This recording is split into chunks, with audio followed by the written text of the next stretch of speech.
Today, we're plunging into something that, well, it hits home for a lot of us, doesn't it? It's often a source of quiet anxiety, but also huge potential speaking English confidently. And specifically, doing it without getting all tangled up chasing perfection. We've been looking at a really great collection of personal stories and very practical strategies from everyday English. Speak without overthinking. It's quite a resource, really designed to make spoken English feel more natural, more you. So our mission for this deep dive is pretty clear. Find those key insights, those nuggets that can really shift how you approach and hopefully master conversational English. Get ready for maybe a few aha moments along the way. Yeah, it's fascinating, isn't it, how these sources immediately highlight something universal. It seems the biggest struggle for many English learners isn't always vocabulary or grammar rules, surprisingly. It's more this intense internal pressure, often self-imposed, actually, pressure to be perfect. So this deep dive, it's not just about tips. It's about rethinking the whole approach, moving beyond that fear of, messing up and towards the actual goal, clear communication. Okay, so let's unpack that core idea first. Speaking without overthinking. Diving into the material, we found so many examples where this simple shift was just huge, a game changer. Take Mark, for instance. The sources tell his story. He used to get really stuck, meticulously planning every single sentence in his head, worrying about grammar, the right word. Then one day, he said the market just wants to ask the price of tomatoes. Simple, right? But instead of that internal battle, he remembered the advice. Just speak naturally, get the message across. So he just said, how much are these tomatoes? Exactly. And the vendor understood instantly. Mark walked away not just with tomatoes, but with this real sense of achievement. He connected. No mental gymnastics needed. Mark's story is, it's pretty classic. And it brings up a really important question for anyone learning, I think. Why do we feel this need, this compulsion to build perfect sentences, especially for simple things? The sources suggest it's often a barrier we build ourselves, like an internal editor who's way too critical.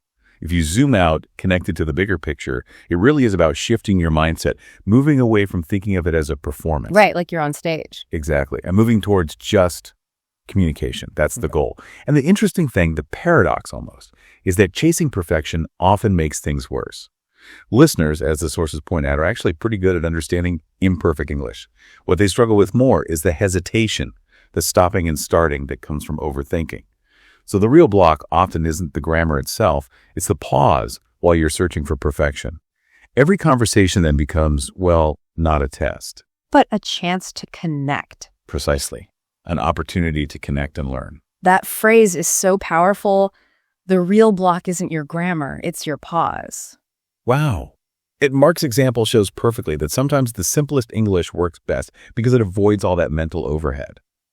I can definitely relate. I remember my own little moment, it mentioned in the source material too, just a small thing at the grocery store asking, can I pay by card? I mean, it's basic, but the feeling of saying it without hesitation, without that internal checklist, it was weirdly empowering. It really does just come down to saying it, even if it's just a few words. Or think about Anna, you mentioned her. Nervous about ordering coffee, she just said, can I have a small coffee, please? Simple. The barista got it, transaction done, and Anna gets this little confidence boost. The takeaway isn't don't make mistakes. It's more like focus on connecting clearly first. Okay, so once you start shifting that mindset, what's next? Our research suggests it's about actively training your brain even when you're not actually speaking. Turns out, how you engage with the language before you speak is just as important. The deep dive really highlights how vital daily exposure is. Just listening to natural English every day, it helps your brain get used to the sounds, the rhythm. It tunes your ear. Exactly. It makes it easier later to speak without constantly stopping or worrying. Think about listening to podcasts or simple videos, maybe just catching bits of conversation around you. It all helps build that comfort zone. And this gets into that idea of language immersion, right? Even if you're not living in an English-speaking country. By consistently listening, you are literally changing your brain, baiting those neural pathways. Think of them like little highways in your brain that make finding words and phrases much quicker, more automatic, less conscious searching. And this practice helps you sort of bypass that translation step. The translation step. That's where the hesitation really kicks in for many. It often is, yes. That's where the overthinking happens. Translating, checking grammar, translating back. So connecting this to the bigger picture, it's about developing more of an intuitive feel for English. More like how native speakers use it, less about consciously applying rules while you're talking. It helps shift English from being a subject you study like maths or history. Right. Into a tool you actually use Right. naturally. That intuitive feel, that's the goal, isn't it? Making it second nature. And a big step towards that, highlighted in the sources, is practicing thinking in English directly. Consider Tom, this neighbor mentioned in the material. He really wanted to speed up his fluency. So instead of constantly translating from his first language, he started practicing just thinking in English. One day, apparently without even trying, he just said to his wife, "I am cooking dinner now." No translation, no conscious effort. For him, that was huge. A direct line from thought to speech. This trick, thinking in the target language, it can really speed things up. It cuts out the middleman, Yeah, essentially. exactly. And the author of the source material even mentions doing something similar. Talking to themselves while doing chores, just narrating, "I am making dinner now," or "I need to clean the kitchen later."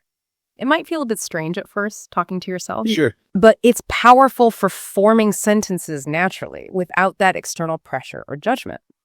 So, okay, we have the mindset shift, the immersion, thinking in English. How does this actually look day to day? How do you take these ideas and, do something with them? Our sources are packed with practical examples, showing how small everyday interactions build confidence over time. Real confidence. We're talking tiny moments. Asking, "How much are these tomatoes?" like Mark did. Or ordering a small coffee, please, like Anna.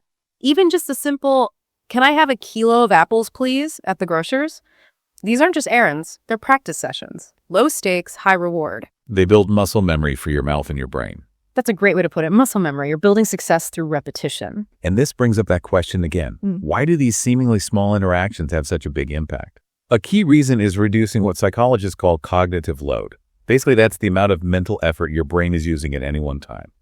If you're constantly juggling grammar rules, verb tenses, vocabulary choices, your brain gets overloaded. Like having too many apps open on your phone. Exactly like that. It slows everything down, leads to hesitation, even fatigue. But by practicing simple, common phrases over and over, you free up that mental energy. You automate the basics. So you can focus on the message, on what you actually want to communicate, instead of getting stuck on how to say it perfectly. The sources show this again and again, even really mundane stuff, like at the bank, someone asks, "Do you have your ID?" Understanding that, responding simply, or at the post office, just saying, "Express, please." These become opportunities. What's really striking is just the sheer number of everyday examples the source gives, all showing how simple, clear English wasn't just okay. It actually led to feeling good, feeling more confident. It's about consistency, not complexity, building that momentum. And it's not just for personal stuff, right? This applies at work too. The advice from the source is the same. Keep it simple, clear, consistent. Like David, working at the supermarket, customer needs directions. Instead of some complicated explanation, he just says, "It's in aisle 3 near the milk." Boom. Done. Clear, concise, helpful. Exactly. Or Helen, the coworker who got nervous starting meetings, her solution. Prepare a couple of short, simple opening lines. "Good morning, everyone. I am Helen and I work in marketing." Just having that ready lowered her anxiety significantly. And a really great practical tip from the book is to actually prepare sentences for common situations you'll face. Like, "My name is your name. What do you do for networking?" Or, "I'd like a sandwich, please, for ordering lunch." Having these ready to go just makes you feel more prepared, less likely to freeze up. It reduces the on-the-spot pressure. Totally. Another exercise they recommend is just describing things around you in English. Sitting on the bus, maybe think, "The tree is tall and green," or "The sky is cloudy today." Seems basic, but it activates your vocabulary and makes forming sentences feel more automatic over time.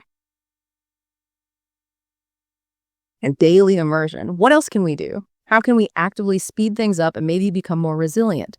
Our sources have some really good insights here too, focusing more on interaction and reflection. First off, and this one feels liberating, embrace mistakes. Don't fear them. Remember that cooking class story? Lucy uses sugar instead of salt. Oops. We've all done something like that. Right. But her friend Sarah's reaction was key. She just said, "It's okay. You'll remember next time. Mistakes are how we learn." That attitude is just critical. Every mistake isn't a failure sign. It's data. It shows you what not to do next time. A stepping stone. Absolutely. Yeah. And if we connect that to the bigger picture again, these different methods, embracing mistakes, seeking out interaction, reflecting through writing, they create this kind of holistic learning environment. Yeah. Thinking critically about an interaction afterwards. What went well? What could I try differently? Right. It's much more constructive than just feeling bad about it. Yeah. Beating yourself up doesn't help. Not at all. It creates a positive feedback loop instead of a negative one. What's really insightful, I think, is how the source stresses consistency across all these areas. Listening, speaking, thinking, even writing. They all reinforce each other. It helps you integrate English into your daily life until it feels less foreign, more like just another way you express yourself. It builds this really robust connection with the language. Building that robust connection. Yeah, that's key. And a big part of that is just talking to people, direct engagement. The deep dive really underlines how valuable chatting with neighbors can be, like the author talking to Mrs. Thompson, asking about her stories, or just small talk with colleagues, friends, family. These aren't just social moments. They are your personal, real-world English practice labs. Unscripted practice. Exactly. The sources also really push role-playing. Seems a bit like acting, maybe, but practicing a phone call scenario at home first. Hello, can I speak to Mr. Johnson, please? Doing that in a safe space connects the words to the action, makes the phrase stick. Or even writing in English each evening, maybe just a few sentences about your day. I went to the post office, I bought stamps. It lets you process and construct thoughts calmly without the pressure of a live conversation. It reinforces vocabulary and sentence structures in a different way. Yeah. And you see the power of these small, consistent interactions in stories like the one about Manager Daniel at the bakery. His advice to a new employee was so simple. Just greet every customer with a smile and say, "How can I help you today?" It wasn't about teaching complex dialogues. It was about that repeated, high-frequency, low-risk practice. Doing that every day, understanding basic customer needs, even just catching casual comments like, "Oh, it's chilly this morning." That built confidence super quickly, not just in the language, but in connecting with people. That daily repetition is powerful. Definitely. Or the example from the park cleanup with James. Learning those casual, real-world phrases like "can't complain" or "pretty good" when someone asks, "How's your day?" You don't always find those in textbooks. That's living language. The sources make it so clear. It's these consistent, real-world uses of simple English that really move the needle. Wow, okay. We have covered a lot in this deep dive on speaking English without overthinking. We've gone from embracing imperfection, focusing on just clear communication, to actively immersing yourself through listening and thinking in English. And finally, using every single everyday interaction, no matter how small, as a chance to build confidence. The path to fluency, it seems, isn't some giant leap. It's built step by step with small, consistent successes. Remember, it's truly not about being grammatically perfect. It's about communicating clearly, connecting with others, and actually maybe even enjoying the process of learning. Every single conversation is a chance to get better. Absolutely. And if you had to boil down the most powerful advice threaded through all these sources, it really comes down to this simple idea. Don't wait for the perfect sentence. Just speak with confidence, which I think raises a really practical question for you listening right now. What is one small, simple English sentence you can commit to saying out loud today without overthinking it? Just a start. Maybe it's just thank you to someone or hello, how are you to a neighbor. The point is just to take that first step to begin. That's a great challenge, and it really captures the whole spirit of this deep dive, doesn't it? So keep listening, keep practicing, and please keep speaking. You really have got this. We're here to guide you through every step of your deep dive into knowledge. Until next time, stay curious.